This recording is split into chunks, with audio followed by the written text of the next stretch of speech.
Hello everyone, welcome back to my channel. This is ZTech, peace be upon you all. So, this video is a continuation of the previous video where we talked about the definition of a computer, the components of a computer. We talked about hardware, types of hardware, watches and hardware. We talked about different types of outputs, and we also talked about CPU. So on this video, we're going to talk about a software and different types of software, the different types of software that we have, and so on and so forth. We're going to talk about other things.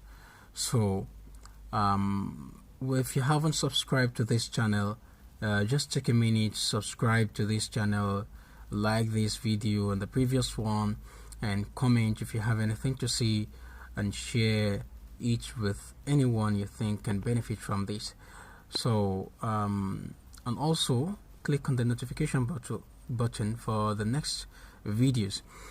So what is a software?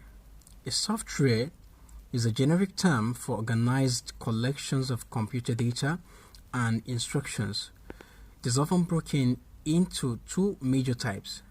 It is often broken down into two major categories, which are a system software and an application software. So we're going to talk about each one of these in detail.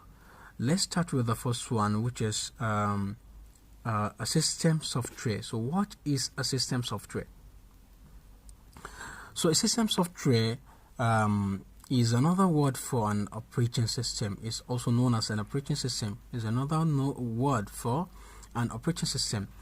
So system software and operating system is responsible for controlling, integrating, and managing the individual hardware components of a computer system. Is the one responsible for the control and managing of individual hardware components of a computer, ranging from the speaker, monitor, and so on and so forth. You name it, any individual hardware of components of a computer system. So the operating system or the system software is the one that manages it or controls it. So we have different types of operating system or system software. So here are some examples of the system software that we have. Firstly, we have Microsoft Windows, which is very popular. Microsoft Windows, like Windows 7, Windows XP, Windows 7, 8, Windows 10, Windows 11, and so on and so forth. So we also have Linux. We have Unix, we have Mac OS, we have DOS.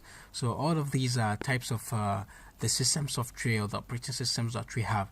So a system software is basically the environment that enables us to run our application software.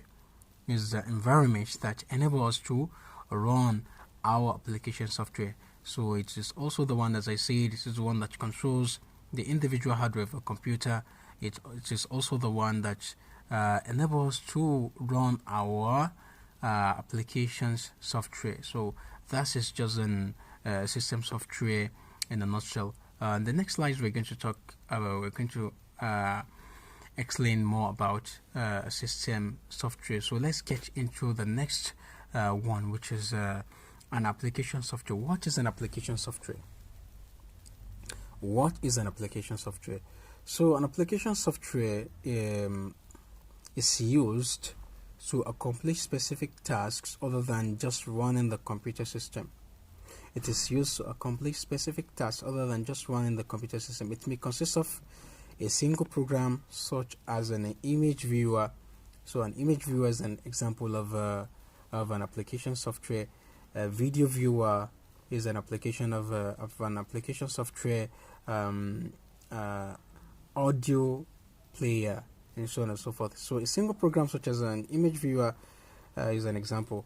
A small collection of programs, often called software package, that work closely together to accomplish a task, such as a spreadsheet or text processing system, is also an example of an application software. A larger collection, often called a software suite, of related but independent. They are related but independent programs and packages that have a common user interface or shared data formats such as Microsoft Office. So they're trying to tell us about Microsoft Office. So as we know, Microsoft Office or software suite, it consists of Microsoft Office consists of Microsoft Word, PowerPoint, which is used for presentation. We have Excel, and so on and so forth. So that's chosen application software in a nutshell. So in these slides, we're going to talk about the difference between an application software and a system software. What is the difference between an application software and a system software? And here we're going to talk about each one in more detail. So the first one, an application software, as I've said earlier, it is also known as an application or an app. You can call it an application, you can also call it an app. So it is a computer software that is designed to help the user to perform specific tasks. An application software is designed to help the user to perform specific tasks in a computer, while a system software is just the environment that enable us to run our application software, and it is also the one that controls and manages the individual components, the individual hardware components of a computer.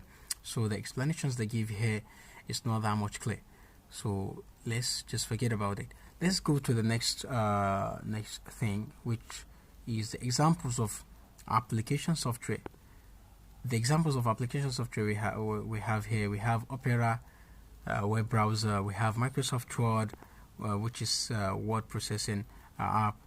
We have a Microsoft Excel, which is a spreadsheet software. We have MySQL, which is a database software. We have a Microsoft PowerPoint, which is a presentation software we use for presenting our work. Number 6, Adobe Photoshop, which is used for which is a graphic software for editing graphic content or an image, or so on and so forth. While the examples of a system software are Microsoft Windows, as we have already mentioned. We have Linux, we have Unix, we have Mac OS, we have DOS. And then let's talk about these two types of software in terms of the interaction, in terms of how we interact with them. So users always interact with an application software while doing different activities. You always interact with an application software while doing different activities. Definitely anything you want to do inside your computer, you have to interact with the software. So that's just the truth. So range starting from you playing an audio, playing a video, wanting to view a picture, and so on and so forth. So you have to use an application software. So, and then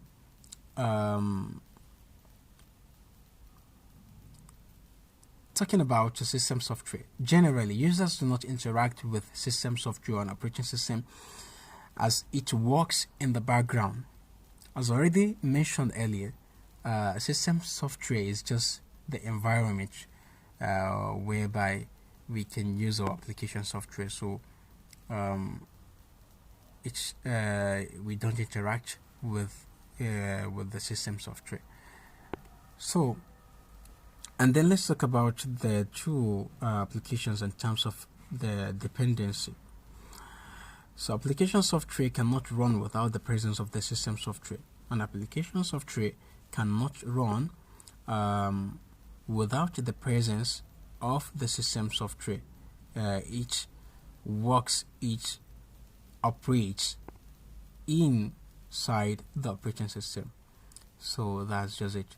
While the system software can run independently of the application software, so without an application software, a system software can operate. So that's just a basic difference between the two types of software in a nutshell. Now let's get into the units of measurement. The units of measurement. So these are the units of measurement of storage in a computer. We have, firstly, we have bit, we have bytes, we have kilobyte, we have megabyte, we have gigabyte, and we also have terabyte. So and how the all of these are written, and the short forms of these are firstly the bit. The short form of bit is bit, while the short form of byte is b. The short form of kilobyte is KB, while the short form of megabyte is MB. Short form of gigabyte is GB. The short form of terabyte is TB. So a bit consists of just 0 and 1. A bit consists of only 0 and 1, while a bit is the collection of 8 bits. The collection of 8 bits gives us 1 byte, while the collection of 1024 bytes gives us 1 kilobyte. 1024 kilobytes gives us 1 megabyte. Also, 1024 megabytes gives us 1 gigabyte, and 1024 gigabytes gives us 1 terabyte. So we're going to stop this video here. In the next video, we're going to solve a problem and talk more about units of measurement. Units of measurement. We're going to give an example and talk about other things. So once again, if you haven't subscribed to this channel, subscribe, like, and comment, and ask any question if you have, and click on the notification button. Let's meet in the next video. I'm out.